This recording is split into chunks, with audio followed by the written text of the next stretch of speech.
پہلے ایک روحانی وظیفہ بتاتا ہوں، پھر ایک حدیث سناتا ہوں۔ رزق میں کشادگی کے لیے مجرب عمل، یہ سورہ عنکبوت کی آیت ہے۔ اگر آپ کو رزق میں کشادگی مطلوب ہے اور چاہتے ہیں کہ آپ کے روزے میں برکت ہو، تو مذکورہ آیت جو میں نے بتائی 11 مرتبہ فجر کی نماز کے بعد پڑھیے۔ فجر کی نماز کے بعد اس کا وقت ہے، یاد رکھنا، فجر کی نماز پڑھیے، اس بہانے سے فجر بھی آپ پڑھ لو گے۔ ہاں، کبھی فجر کی سستی ہوگی نا تو آدمی اس بہانے سے فجر بھی پڑھ لیتا ہے، اس لیے فجر کی نماز کے بعد پڑھیے۔ لیکن یہ حدیث میں نہیں ہے، یہ علماء حقہ نے لکھا ہے، اور میں نے بھی میری کتاب بکھر موتی جلد 2 صفحہ 179 پر اسے لکھا ہے، اسے وہاں دیکھ لینا، امیجز بنا کر انشاءاللہ پہنچ جائے گا آپ کے پاس، آپ اس کو جو ہے آسانی کے ساتھ پڑھ سکتے ہیں۔ روزانہ 11 مرتبہ پڑھنا ہے انشاءاللہ۔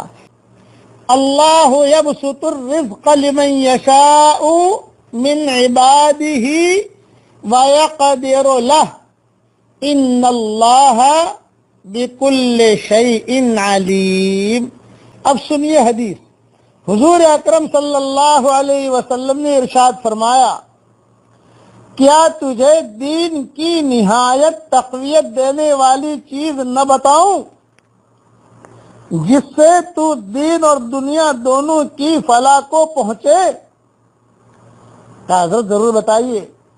آپ نے فرمایا، وہ اللہ تعالی کی یاد کرنے والوں کی مجلس ہے۔ یہ ہمارا واٹس ایپ بھی اللہ کو یاد کرنے کی مجلس ہے، ذہن میں رکھنا۔ وہ اللہ تعالی کی یاد کرنے والوں کی مجلس ہے، اور جب تو تنہا ہوا کرے تو اپنے کو اللہ تعالی کی یاد سے رطب اللسان رکھا کر، یعنی اللہ کو ہمیشہ یاد رکھتا رہے۔ جو ہم اللہ کو یاد رکھیں گے اللہ ہمیں یاد رکھے گا، یہ ذہن میں رکھنا۔ جب تنہائی بیٹھیں، کھانا پکا رہے ہیں یا موٹر کار چلا رہے ہیں، کوئی کام نہیں ہے، بیٹھے ہیں، تو کبھی سبحان اللہ بحمدہ پڑھ لیا، کبھی اللہم صلی علی محمد پڑھ لیا، کبھی لا الہ الا اللہ اللہ اکبر پڑھ لیا، کبھی جو ہے سبحان اللہ لا الہ الا اللہ الحمدللہ پڑھ لیا، کبھی جو ہے قل هو اللہ احد 10 مرتبہ پڑھ لیا کہ چلو بھی کوئی کام نہیں ہے، میں جنت میں اپنا محل تو بنا لوں۔ ہاں، اس کو کہتے ہیں۔ اس لیے اس چیز کا خاص خیال رکھیں کہ جب بھی فارغ ہوں، یہ حضور صلی اللہ علیہ وسلم کا ارشاد ہے۔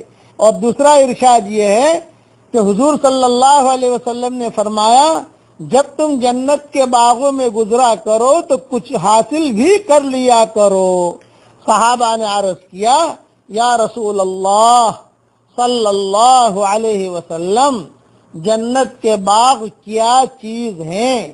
حضرت محمد صلی اللہ علیہ وسلم نے ارشاد فرمایا کہ علمی مجالس۔